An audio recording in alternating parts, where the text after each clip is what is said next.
Okay. Let's see if we get anybody to join in.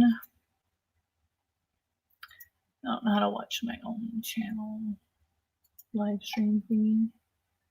Let's see if we can find this real quick.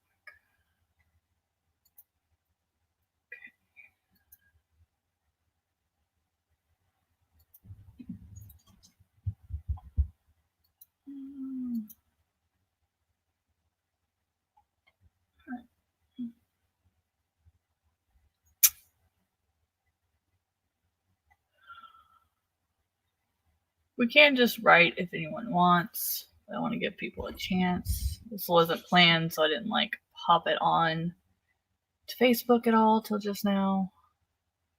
But if anybody has questions, I want them to be able to ask from what I found. Found out a few things about the AuthorTube community over the last few days. What makes it gray area, not so gray. And then getting, I guess, past it and things like that.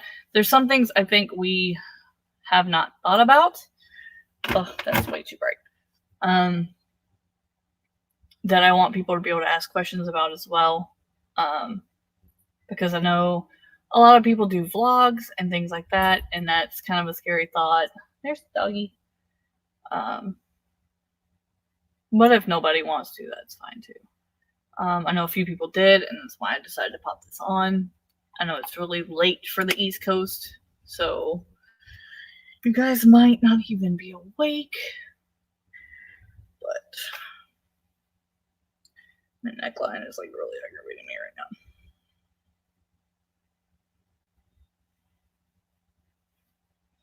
And if nobody ends up coming on, then I guess I can just say never mind.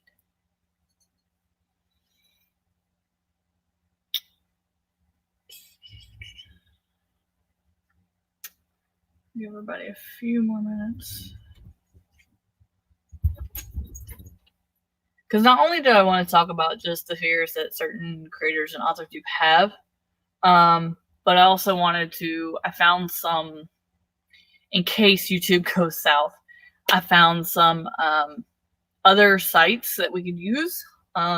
They have different issues of their own. They don't do YouTube combined, but they would work for posting videos and things like that that I've played with. But I know a lot of people have questions, and especially the AuthorTube community, a lot of us are not monetized right now, so that's really not that big of an issue for a lot of people. But there were some things I found out that YouTube didn't do that they could have, that, I'm not gonna lie, it pissed me off. Really fucking pissed me off. But like I said, if you don't have monetization, I think we're okay. If you don't have, hi Kashay, I can turn this into a writing stream if we don't, but for those of you who do things or have certain things on your thumbnails or anything like that, I wanted people to be able to talk about that here and ask any questions they had. I've done a lot of research over the last week and watched a lot of videos on it. So I wanted people to be able to come in and ask any questions they had. I could tell you what I know. Different websites that, like I said, I've researched this past week that could be helpful. So yeah, that's kind of where I was coming at with this video. My daughter and mom are at a movie, so I figured now would be the best time to talk about it. So, I guess, Kashay, do you have any issues with it, with the COPPA rules or law? Have you seen it? Think anything about it? Let me know. But like for me, I'm a vlogger. I write about and talk about not just the writing aspect, and I do write adult books. So with the writing aspect, I wasn't really worried about. But when it came to vlogging and having my children or vlogging outside where there are children, it was a really big gray area that I was quite frankly worried about, because I am a single mother who doesn't have $42,500. So, I think, for those who are just starting, it's not really going to be an issue unless you write young adult or middle grade books. And then you're just going to have to worry about, I guess, how low grade it is and things you talk about. If you're just talking about the general aspect of writing, we're okay. But what's aggravating is, like, for me, I do vlogs with my kids, and they're like, when she was in gymnastics, I don't want people to, like, her friends would watch it and stuff like that. So I was more worried about kids liking gymnastics and happening to click on her videos and things like that. She's 13 now, so it's not that big of a deal. And from what I've read and researched on the FTC website and the COPPA law, it's not as broad and vaguely described as YouTube is making it. So, like, if you were to vlog you being out riding or something like that and a kid just came by, there wouldn't be that big of a deal. Because I was concerned about, like, my kid being called a child actor or whatever. But as long as you're just, I don't know what kind of books you're writing, but as long as you're just talking about the writing aspect, it shouldn't be a problem, like the craft of writing and things like that, which, honestly, my kid's been watching videos like that since she was 6 or 7, because she wanted to know about writing and not just take my word on it. But if you truly believe that your writing content or your vlogs are not specifically targeted to kids, you're okay. Because it was really vague in the wording that YouTube has, where it's more or less targeting kids. Like, we don't target kids, so that's fine. That's more the gaming and things like that that are going to be affected by that. But, and if you do like arts and crafts stuff, then that's considered educational, and you might have to mark those individually. But starting January, every video that you upload is going to have that extra little pop-up or whatever you want to call it, where you have to say, is this for kids or not? Now, most of us in the writing community, they're not going to be. And YouTube actually had, and I linked Ian's video below because he just found out last night, that YouTube had the ability under the COPPA rule to put that things were general audience instead of just adults and kids, which would have took a lot of this gray area out. And they didn't do it. They pretty much just threw it on the creators. So yeah, I don't think, as long as the kids that you vlog with, you said your younger cousins and stuff, as long as they're over 13, or you're vlogging about things that would be appealing more to adults than kids, I think you're fine. I will probably privatize, I'm not even going to worry about putting it for kids or not, any of her gymnastic events that we did, because they're not just her events, but I put those up for my family that are in Alabama and love seeing her and can't be there. You know, we were 5 states away. So those things when she was younger, I'm definitely going to put private in case I want to show them later, in case one of my family members ask about it.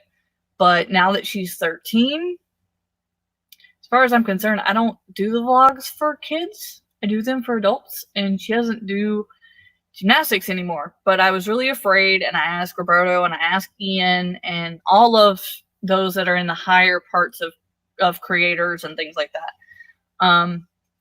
And they actually gave me really good advice. So I'm going to give you this. Make sure you write it down. If anything has kids in it that you feel a younger kid might see or want to watch, under the COPPA rules, and Ian pointed this out and I went and read it.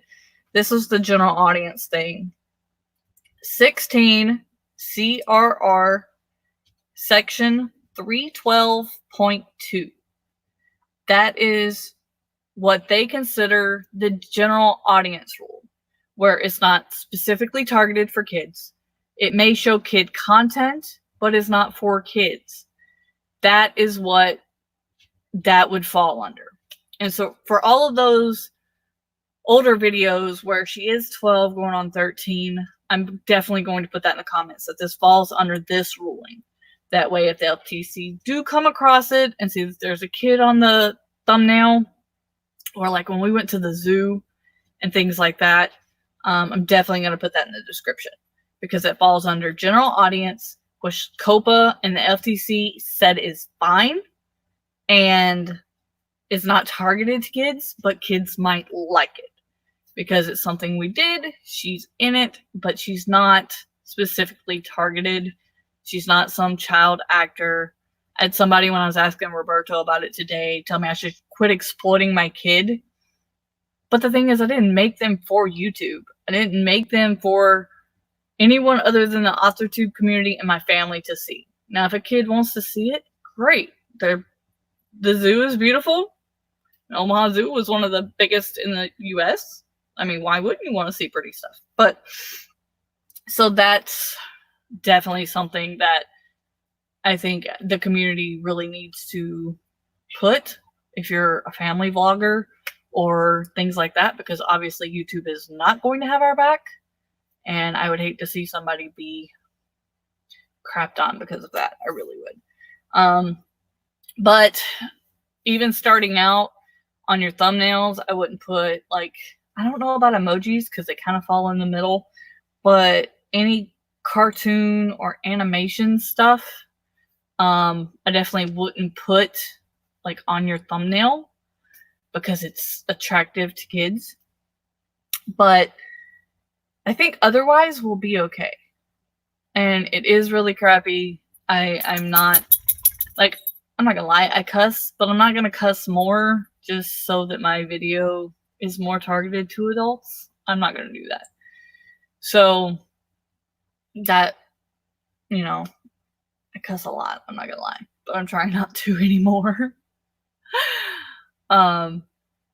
Yeah, because my daughter is a writer. To me, she's been a writer since she was 8. So to me, she's part of the AuthorTube community. But yeah, like she features a lot in my NaNoWriMo, and she was on my live stream for the Secret Santa. She's part of it. Like, yeah, it's stupid, but what gets me is I was gonna do this video. A few people had asked about it on other alternatives in case YouTube dies. And honestly, I don't think YouTube is going to die. I think it's too big of a thing for Google to let die because it brings in so much ad revenue. But thank you. I think she's awesome to watch. She's a little mini me. So I never saw the problem of it, but because of this law, I was kind of afraid because she wanted to start her own channel, so she would fall under the just starting out as well. And we were going to do DIY projects, and she got her own camera. She was going to start vlogging her sports and stuff, and now she's afraid to do that, you know? So I think we'll probably have to put this general audience section in every one of her videos because all her friends that are going to watch are her age. So, but technically arts and crafts follow under educational. So, but yet I watch a crap ton of arts and crafts, and who doesn't get on YouTube to learn how to fix a printer or a toy or a whatever else? You know, we do toy reviews sometimes. We also do adult reviews of stuff. So it's kind of crappy. But if you read part of COPPA, it also says that it's not just YouTube. It says or third party. So this will go across all platforms. It's not just a YouTube thing. It will eventually, they just chose YouTube because they're the biggest, and as of recently, the worst offender. So this is going to happen across TikTok, Snapchat, everything. Every social media thing that's out there that's big, it's coming to them. Now, I was going to suggest going to Dailymotion, which is pretty much the biggest like to YouTube, but that's you only can put up to 2 hours of content a day on there, which is fine for videos, but it's not going to be fine for live streaming. And Patreon is an alternative, but then people would have to go and find you and sign up, and that is an alternative. So if you wanted to do videos, that would be Patreon or Dailymotion. If you wanted to do live streams, the only thing I've really found that's simple is Twitch, which is mostly for gamers, but I know you can do it there. But I don't know. I haven't tried it with StreamYard. But with OBS, it's not that hard. But figuring out OBS is kind of a monster all its own. So, and some people don't have the computer strength or space for OBS. So, but that would be the alternative to live streaming. Because Facebook Live can only do, I think it's an hour. And with Dailymotion, you can only do 2 hours of content a day. So you can only go for an hour straight. So you'd have to go for an hour straight, log off, and then do another probably 59 minutes or whatever to do a live stream, which is a headache in itself. I haven't tried to use it with StreamYard yet, so I don't know if that's possible either. But that is alternatives that we can do if it gets too bad. But like I said, this will be coming across all platforms. So it's not something that we're going to get away from. It's just something we're going to have to learn to deal with. And I'm glad that Ian brought this general audience rule up. I knew there had to be one somewhere.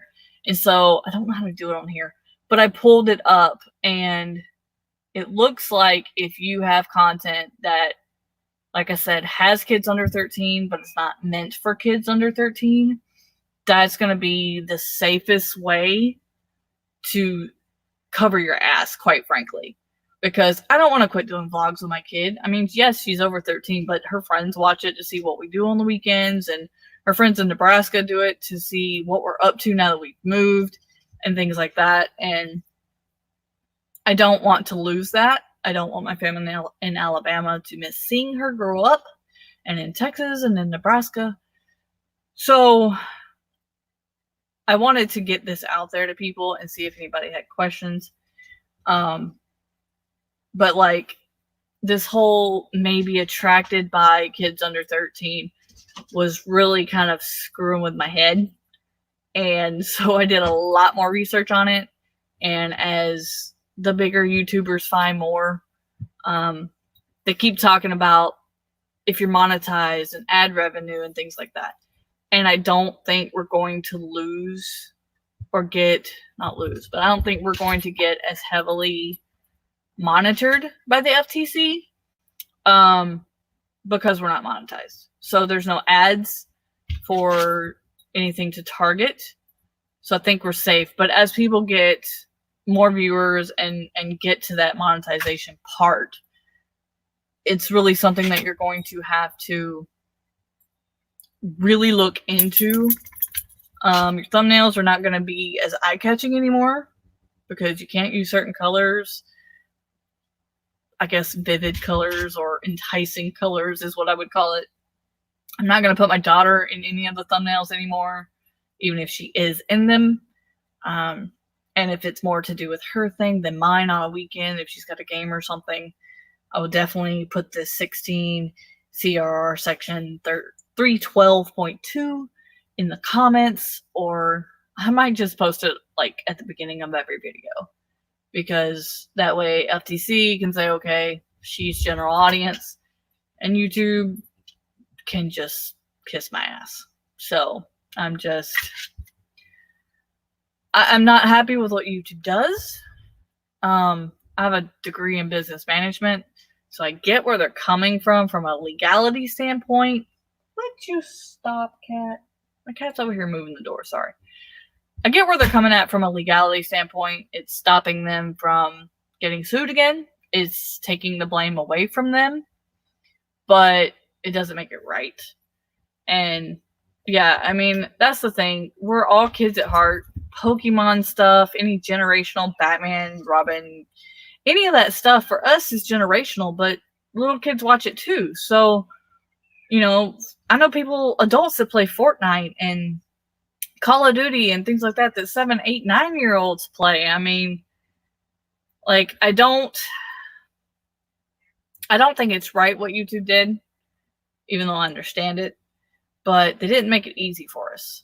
And I don't think that was maybe the right thing to do. Yeah, my dog is chasing my cat dog.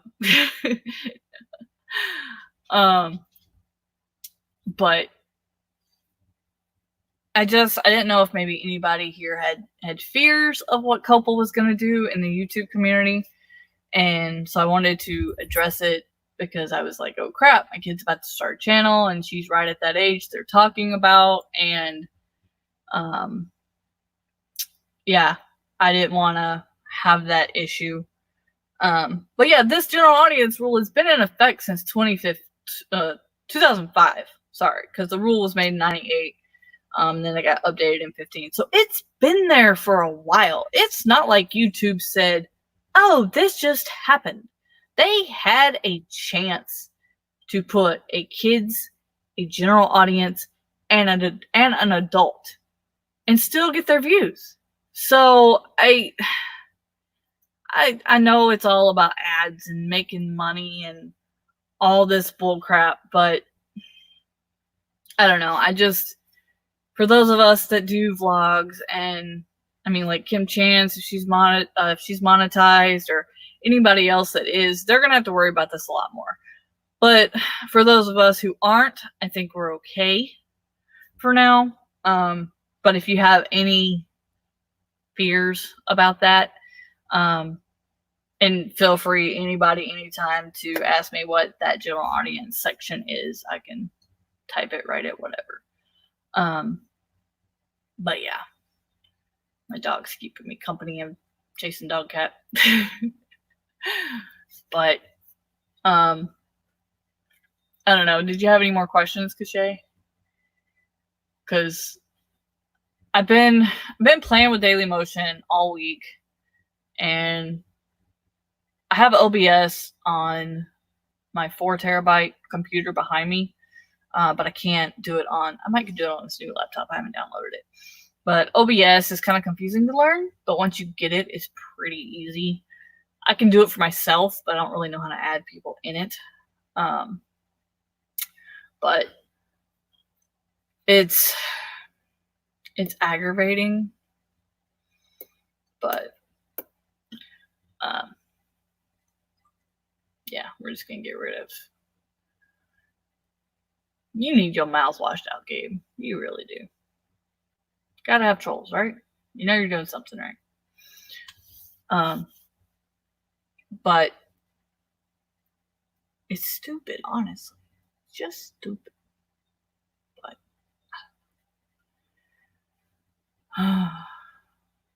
I don't know who else is up, because you're the only one I see on other than my troll. So if you wanted to write some, I could get off here and start a writing stream. That's what I was going to do after this. I just, like I said, I felt like after everything I've learned that it was something that needed to be addressed. And I might actually make a video on it if they make any changes. I'm definitely watching for changes to happen, but it seems like a lot of upper YouTube, not creators, but people in the management or whatever, are starting to tell us a little bit more. So I'm either hoping that YouTube will get enough pushback on this that they create a general audience rule, because they could still monetize people that are still give ads to people that are monetized in a general audience. They would just have to give more targeted ads. And I think that's what they don't want, because then they might show to different people doing the ads, oh, well, I can't take as much money from you as I can from this person because you're a dating website versus a general, I don't know, Tide commercial. So that's definitely something they're going to have to think about. But I wanted, since I found this cover your ass little thing, I wanted to do it. And then down in the description, I have Ian's video. So definitely go and watch that. A, I want him to get the views, and B, it explains a whole lot about this general audience section.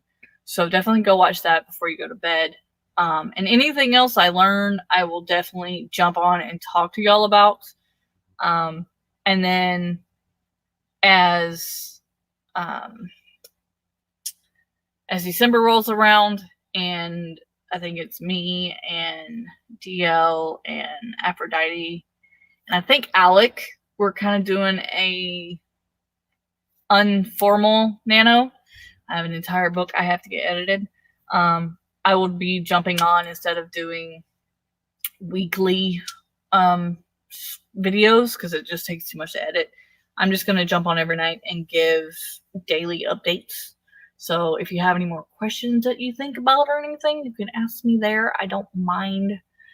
But I definitely don't want to take away, comments, being searchable, suggested content, community bell, being able to save. I don't want any of that to be taken away. So I want to give as many people as I can the information that I can, as I know it's truthful, because you can watch 20 million videos people have made about COPPA because they know people are going to watch it. But I don't want to give you anything that I know isn't true, or maybe rumors or anything like that. So if you have questions, feel free to Facebook me, Instagram me, anything here. Leave comments. I don't care. I will definitely answer as many questions as is asked. But I figured while I was on here, I wanted to go ahead and give y'all different avenues. So if something crazy does happen, that we at least have somewhere else we can go, because this community has been awesome. I don't want to see it lost based on fears or rumors or anything like that. So that's really, I was hoping more people would come on and have questions, and I'm glad at least you did, Cachet. And like I said, hopefully I'll be able to answer as many questions honestly as I find answers to. So good thing is I do have that business degree to understand where they're coming from, but I do love the law and will give you as much truthful, honest answers as possible. So I'm going to get off and go write. I don't know. I may start another stream for writing, but it's really late even here. It's like 11 o'clock. So until then, I guess watch for another video if I decide to write. Well, I am going to write, but I can't go 4 days without writing. But till then, till next time, guys. Bye. Happy writing.